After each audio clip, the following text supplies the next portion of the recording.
How do you actually become a tattoo artist? There's three main ways. The first way is, you can do a traditional apprenticeship, which is what me and Brandon did. I wasn't allowed to tattoo myself until I was a year in. A year. I did not even pick up a tattoo machine for one, and that was on me, on my thigh. I did all of this shit. Can he at least let you look at it? Be like, yeah, you want to touch it, don't you? Oh no, I get to touch it when I was breaking down the station and stuff like that, but I never tattooed. And then by the second year, I think I tattooed my first client, and then it's very slow. Okay, apprenticeships, you don't pay with money, you pay with time. Some of them you pay with money. Some apprenticeships, they'll want a few grand to teach you. They're generally faster if you don't get scammed. But if it's a free apprenticeship or whatever, you pay with time. And even if you don't need that long to learn, they will make you work that long because that's your way of earning the knowledge, right? You can actually teach someone how to tattoo very quickly when you just cut out all of the additional stuff like the coffee runs and the cleaning and all that stuff. When you're in an actual apprenticeship, you're drip fed scraps of information over a very long extended duration of time, whereas we just give it to you. Man, a lot of apprenticeships will have gaps. Man, show me an apprentice that learns how to do social media marketing. Man, that was not covered at all in my apprenticeship. It's so critical to success as an artist. I think if you teach someone how to tattoo, you've got to show them social media because they're not going to be successful without it. My apprenticeship went for 4 years. Brandon, your apprenticeship situation was also pretty whack. I would say my last one was just a paper apprenticeship. I wasn't treated like an apprentice. So legally speaking, yes, it was an apprenticeship, but I wouldn't really classify it as that. But yeah, I still went through 2 BS apprenticeships. So props to you for not giving up though. A lot of people would have quit after that. They're quite difficult to do unless you're 18 to 25, because after that you start having kids, you got bills, you got mortgages and stuff like that. It's pretty difficult to go without an income.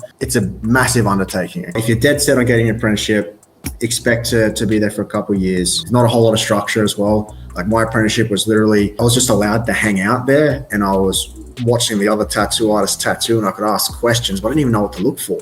I didn't know the difference between an 8 gauge or a 10 gauge or a 12 gauge needle. I didn't know why they were using a round shader instead of a liner. I didn't even know what to ask. I had no guidance and no direction. So I just kept bumping against the walls, trying to figure stuff out. And that's, partly why it took so long. Also a lot of hazing too. You have to understand that the people that came before you had it way worse, and the people that came before them also had it way worse. And there's just this transferring of trauma that goes down the chain.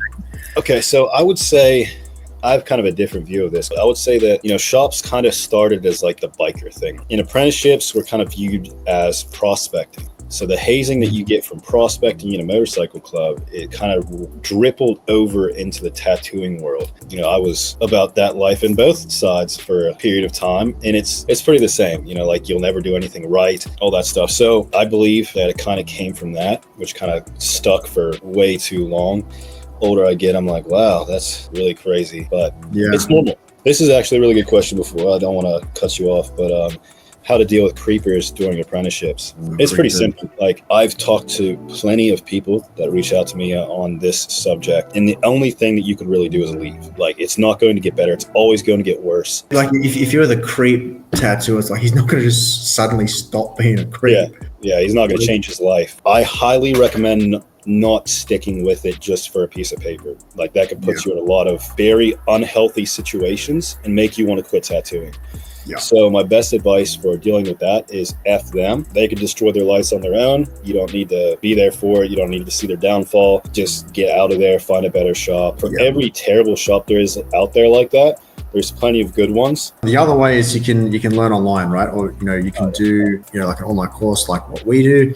Basically, it just lets you skip all of the hazing, all of the prospecting or whatever, and you just get straight to learning. This is not without its cons though. It's you got to be super disciplined when you're learning online, right? If you don't stay consistent, you don't practice consistently because there's no one breathing down your neck. You have to be sort of self-disciplined and self-motivated. For those guys that want to learn and still have a life and keep their job and things like that, and just kind of learn on the side, then that's a really good way in. What do you think is the hardest style to tattoo as a beginner, and what do you think is the easiest style? Hardest style is the one that you're not good at, honestly. Realistically, there is no hard style. All the fundamentals are fairly simple. If you follow it and practice it and get good with it, you could do any style. That's been proven.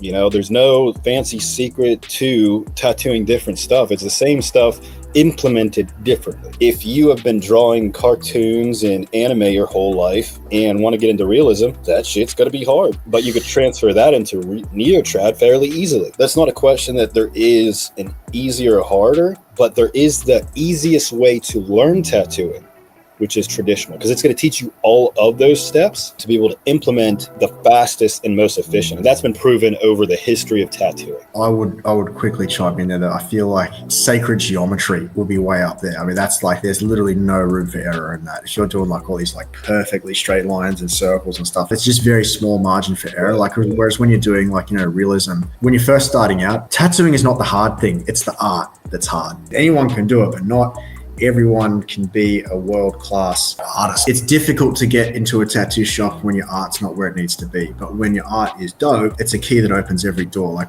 for example, like when I worked at Celebrity Ink, no questions were asked about my past. I literally came in, I just said, hey, you guys looking for artists? And they're like, yeah, bro, we're always looking. Have you got a portfolio? I literally just gave them my phone. I just gave it like, oh, there's my Instagram. It's like, oh, cool, when can you start? I brought my shit in that afternoon. I was tattooing the next day. But, if you go somewhere, it's just like, you can't do a straight line, or like, you can't, sort of draw super well, then it's very difficult to get into a tattoo studio. The better you get with your art, the more time that you put into your art and the better your portfolio is, the easier it is to get into a shop. And then the third way is just DIY and just like wing it. It's like, man, even if you don't get like a tattooing course or something like that, there's tons of stuff like on YouTube and things like that available.